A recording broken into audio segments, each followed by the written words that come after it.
I am new to crypto. I will say that I just joined Coinbase the other day. So finally coming to the 21st century. Happy to be here.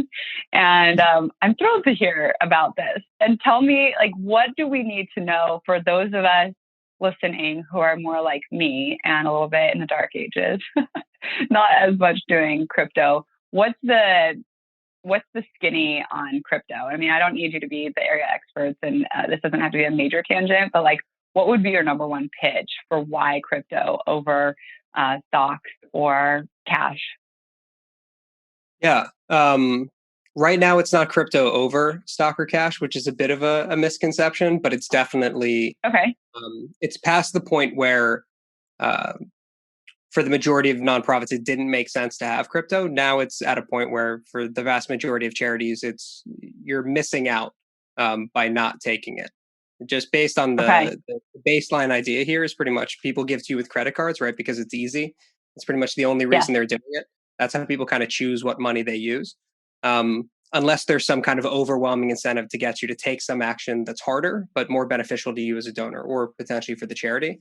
So stocks have always kind of had that. They have not only the fact that you get the write-off, but you also get to offset your capital gains taxes. You pay no tax on stock that you donate, neither does the charity. So for like major gifts prospects, for any major charity especially, they'll know they're getting stocks and property assets from their major donors because they can give $1 million to that charity, or they can sell their stocks, give the charity $780,000, whatever else it might be, and they give $220,000 to the IRS. It's a dramatic incentive. So that's kind of the way stocks have been. The main pitch for crypto is imagine being able to donate with a method that is as easy as sending a credit card transaction, but you get all of those benefits of stock gifts.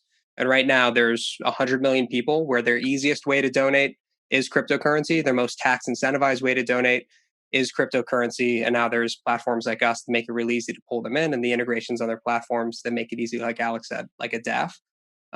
So the short answer is there's now 100 million people who pretty much won't donate to you as one of their options. They're starting with a payment method first. They're picking a charity second, and that payment method is Bitcoin and other cryptocurrencies. Oh, okay. Super interesting. And how much money is there in crypto right now? Do you have a sense for that? Of the 100 million people, how much money does that mean? It's $1.5 trillion in cryptocurrency, so it's a lot. And we're crunching numbers on it. So like if crypto users donated 1% of their crypto portfolios, that would be $15 billion in charitable giving. It'll probably end up being more than that. And the asset class is obviously growing pretty quick. So like all of charitable giving is like $400 billion. So the odds of cryptocurrency not making up, 20% or so of charitable giving in pretty short order, I think is incredibly unlikely. Well, and I think that we're at a time where we're talking a lot about the great transfer of wealth and the millennials giving and new ways of modernized giving is showing that individuals are wanting to give to many places as opposed to necessarily just one. And hopefully we're growing major gift donors, but it is going to take time. So our younger people, the younger generation, it takes a decade on average to get them to become major gift donors. It seems like crypto is a very cool entry point for young people. What's your primary user base? Like, what's the age range? Yeah. For crypto in general, it's really young. So most users are Gen Z and millennial. So that's another part of the reason a lot of nonprofits are getting so interested in accepting crypto. It's a way for them to tap into these younger donors, start building those relationships early on. And it kind of, like you said, goes along with that wealth transfer, right? The more wealth that gets transferred down to millennials, the more wealth it's probably also going to be in crypto. And a lot of these millennial donors too have, made quite a bit of money on cryptocurrency.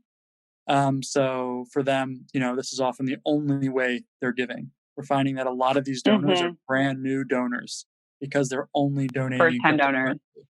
Yep. Yeah. A lot of these donors are probably coming into wealth without necessarily having a culture of philanthropy in their family. We're seeing that statistically. With this latest valuable episode, we'd love to thank you for joining us on the Creating Community for Good podcast. If you found today's show valuable, simply visit our website, creatingcommunityforgood.com, to leave a review, as well as to get access to additional resources and relevant links from this show. Stay tuned for more episodes.